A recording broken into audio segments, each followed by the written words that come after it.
And we've had Bruce, of course, who's a member of our club, talk to us about the kettle campaign. So Michelle is here today to speak about the kettle campaign, what it is for those of you that don't know, and give you some information on how to sign up and how it affects the Valley and how it helps. So let's give a warm welcome for Michelle.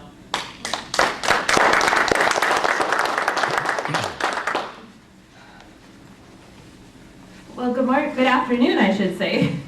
Thank you so much, Christina, and thank you to your club for such a warm, inviting welcome and for a lovely lunch. It is such a privilege to come and meet with you today and have this opportunity to talk a little bit about what the work of the Salvation Army is here in the Valley and what our needs are for our community, and just a little bit of background about where did this whole Christmas Kettle campaign begin with in the first place. And I know that my predecessors, Bruce and Christiana, had spoken a little bit in the past about the Kettle campaign. And it all began back in 1891, back in San Francisco, when Captain Joseph McPhee looked out and he saw there's 1,000 people here that are hungry and they don't have anything for a Christmas, any Christmas meal or Christmas spirit or joy. And so he sat around thinking about it and he came up with a plan. He was going to fill these kettle pots up, placing them out in the public so that the funds that are gathered could be put together to create a Christmas meal for these 1,000 folks on the streets of San Francisco. And the rest is history. It took off and it spread across the United States and it spread across the world with the Salvation Army's annual Christmas campaign to keep the kettle boiling, keep the movement going forward, that we're looking to see what's in our community, what is the current need, and how we as a community can support and come together with our neighbors. In the Alberta Valley, we have our community and family services that provide services year-round. We also are the community food bank, and we offer services to 575 individuals for help with food assistance each month, 200 of which are children. And we know that from the reports that child poverty in Port Alberni is significantly high in comparison to other regions of certainly Vancouver Island and the province as well. And so that is a matter that is near and dear to our hearts.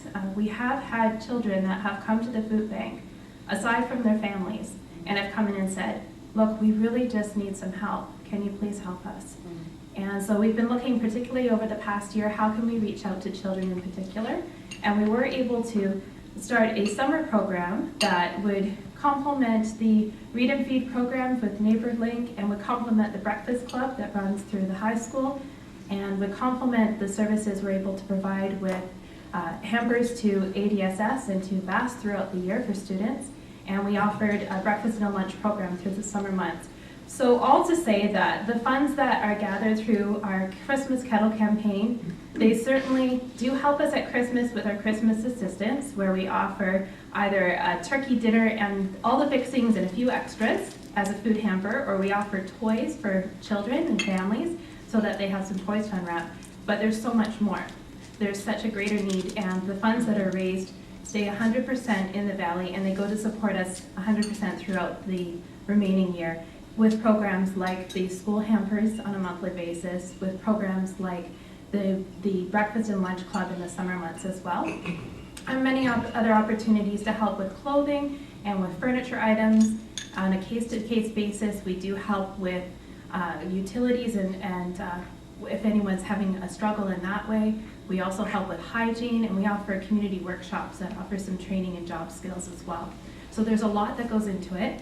Our goal is $65,000 for the kettle campaign, and you will see our kettles out 7 locations. Our kickoff is tomorrow morning from 10 until 2 p.m. at Walmart, and we're going to have a little bit of a brass band and a lot of cheer and some warm drinks. So please, we encourage you to come out if you're available to stop by and just say hello.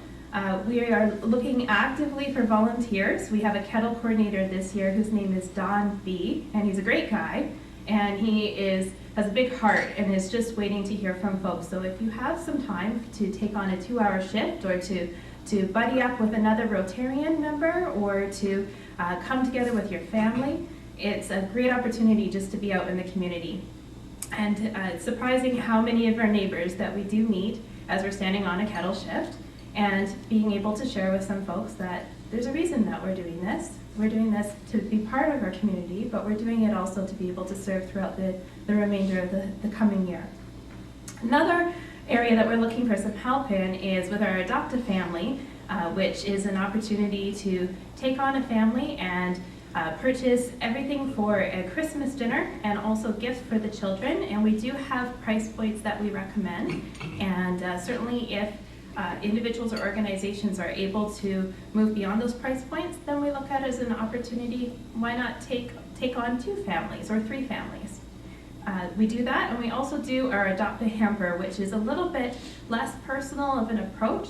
Sometimes it may be uncomfortable for individuals or organizations to connect directly with a family, and sometimes a family just doesn't feel comfortable with others coming into their home with those Christmas gifts. So we provide an opportunity for an Adopt a Hamper where we set price points as well as recommendations for what it would reasonably cost to put together that meal and those gifts for a certain amount of family members. So we have hampers available in small, medium, and large. And we can either do the Adopt a Family, where we put everything together as individuals or organizations, or the Adopt a Hamper, where it would be providing the funds, and then we would allocate them appropriately to a family that's applied in need this year. So I can leave you with contact information for our kettle coordinator, and I'm absolutely happy to be in touch as well. And again, just wanted to thank you for this opportunity, and if you have any questions, I'm more than happy to spend some time connecting with you after. Questions? One question, away from the Christmas theme, you're caught between what, 4th Avenue and Argyle Street? What is the situation? Oh, in the new location? Yes. Sure. We haven't shared anything publicly at this point, but we are looking at moving in January. We are just waiting on the finalization as we're in the construction process for all the many different inspections and steps to take place and the work to be completed. And we anticipate moving in January, which will be very exciting for us to start off the new year that way. But it's also a very good thing that we're able to continue Christmas at Redford, which is a really good setup for our distribution days, which are 2 days that folks will come and they will receive food hamper and will come into a toy shop that we set up, and they can select the gifts for their children and their family members. Michelle, earlier you mentioned clothing. Does Salvation Army accept clothing donations from the public in Port Alberni? I didn't Absolutely. Oh, okay. Absolutely. Right now we're set up at Redford, just up the hill on 4th. There's a standalone building which we call our donations depot or warehouse. And so that's where folks will come in from town to donate clothing or household items. We do take some small appliances or electronics if they're in working condition. And then our staff do sort them and price them, and then it goes down to the current store on 3rd Avenue. And then in the new location, in the new year, we'll have a dedicated parking lot off of 4th Avenue where it will be very convenient. Folks will be able to drive right into the parking lot, right up to the loading bay door, and then staff and volunteers will come and meet to receive those donations. So you're moving your store up to 4th? We are. We're basically putting everything under one roof. So we're going to have the church, the Community and Family Services and Food Bank, and our offices on one section of the new building on the main floor, and then on the other side we're going to have the thrift store as well, and then adjacent to it is going to be this dedicated parking lot that's going to be gated and have a really nice setup with a double loading bay and a receiving office as well. So the function of it is just going to be much easier, not only for our staff and volunteers, but for the community to be able to come. It's a wonderful opportunity to have this whole city block at 4th and Redford, but the way that it's set up, it can create a little bit of confusion. So this will be really nice for the community. It'll be well marked and much more convenient day to day.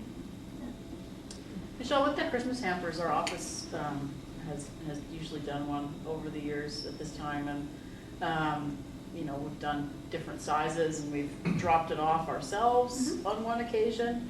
And although the family didn't object, I could definitely sense some uncomfortableness, Mhm. let's just put it that way. So in the past, since that occasion, the first occasion, we've always just brought it to the Salvation Army, Mhm. and then they deliver, so it's given Yes. anonymously. Yes. So, but it is really, like if you're going to choose an option, just giving the money is Mhm. obviously an option, but putting it together is a neat option, because you actually see how big it is just visually, and you're given ages of children in that family, and you're buying for them specifically, and it really, it hits home for It hits everybody. home. So it's a neat thing to do if you're thinking about doing it for your business or your family or friends. Absolutely. Yeah.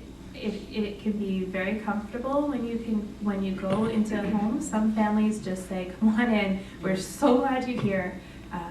Let's sit down and have a cup of tea and talk about our family and life." But sometimes they're very uncomfortable. We've done a few pickups, meets in a parking lot, say at a grocery store parking lot. That's a bit of common ground for folks. And then we've done some where it's just brought by the individual organization right to our offices, and then we would distribute to the family. And again, that gives you the opportunity to make those personal choices about what the items are. And families really appreciate, there are so many little things that we might do for ourselves and that we might really love to have around the holidays. And that it's special for us to be able to see what individuals and organizations are contributing, because those little extras, they make a world of difference for folks. I think the one year, we didn't deliver it to the family, but I did speak with the mother over the phone and just got some more information about children, and so that was helpful too, because there was a milk allergy and just things that were on the list that we would have purchased. We were able to buy almond milk and just a few different, personalize it, which, because really, it's a luxury to go to the grocery store and buy exactly what you need without thinking about the cost. Exactly. So, Yeah. Well, and it's just a great opportunity, like you say, it hits home, right? As it's being prepared, you're able to think about what the needs are, and it's just a way of being able to be open to what our neighbors are walking through, and how can we shoulder that with them. Great. Thank you very much, Michelle, for coming today to our lunch and to remind us of all the great work the Salvation Army does in our community and the new things that you've got going on. I'd encourage anybody to go to the Kettle Campaign and ring the bell. I did that a couple of years in a row. Bruce McKenzie would convince me to do that, and it's really heartwarming to see how generous people in Port Alberni are. So it's worthwhile going and just to do that. And thank you very much again. And here's a small token of affection from the Rotary. Thank you.